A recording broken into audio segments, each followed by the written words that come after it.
Hello, crafty friends, and welcome. Today I am playing with Off the Board with pineapple papers, and here is my page that I'm going to scrap lift. I'm also playing along with Mad about mini paper pads and 3 pages, 3 prompts. So there are the prompts for today. I did not consider the background as my 112 by 12 because it was already a completed page, and so my one piece that I am bringing in is the one mini paper pad, that book that I'm using to back my 4 frames. So the 4 frames is one, my 4x4 grid design, as well as we were supposed to use paper scraps only, which that comes into play here in a little bit, and a little bit of mixed media. And so the 4x4 frames come into play with the frames that were used on my pin. And I'm not real good at using the frames, the slides, unless I'm using them in some kind of layering way. And so I decided that making them into a grid and into a bigger layering piece was kind of a fun look here, kind of like they're sitting in front of a window maybe.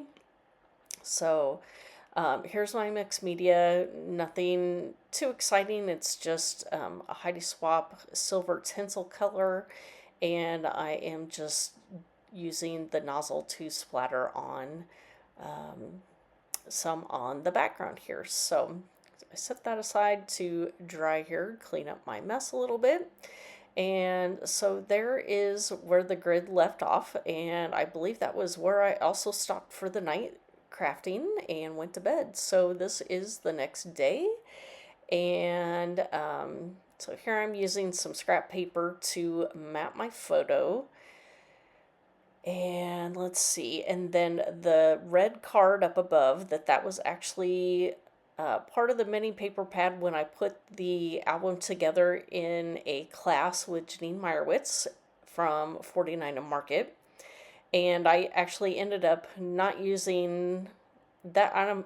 Might have actually been the card that I pulled out of the shaker pocket I made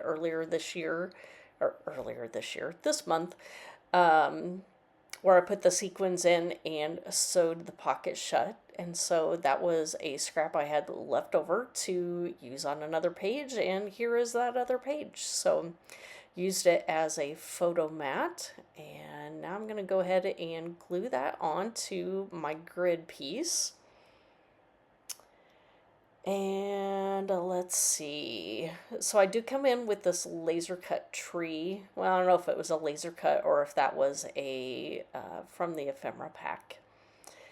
And I almost forgot to stick it underneath my photo here, which I could have made it work, that I would have just trimmed off the side of the tree instead of tucking it underneath. But I managed to get the picture pulled up and on there. And so just kind of measuring before I go ahead and start gluing the big piece down to make sure that I had the tree off to the side enough that it wasn't going to hang off the side of the page. And I did get it to work on there, so I put that down there, and then really I just had these 2 pieces to put on. That this top piece was a laser cut that says remember this. The picture is of my daughter and granddaughter in front of our Christmas tree, and we were getting ready to go to Christmas Eve church service there. And so the rub-on that I have says just you and me, and that was one of the little rub-ons from the exclusive rub-on sheet that we got from taking the class. So it was a Vicky Booten exclusive, and coordinates with this collection she created last year for 49 and Market. And so then I have these dark red pearls, and I just start to glue them on in various different places around the tree. And then I realize that I don't have them spaced out very good, so I pull out some of those other colored gems as well to fill in the middle, and that pretty much wraps things up. So thank you for watching today. I will have a list for all the down below, and we'll see you next time. Bye.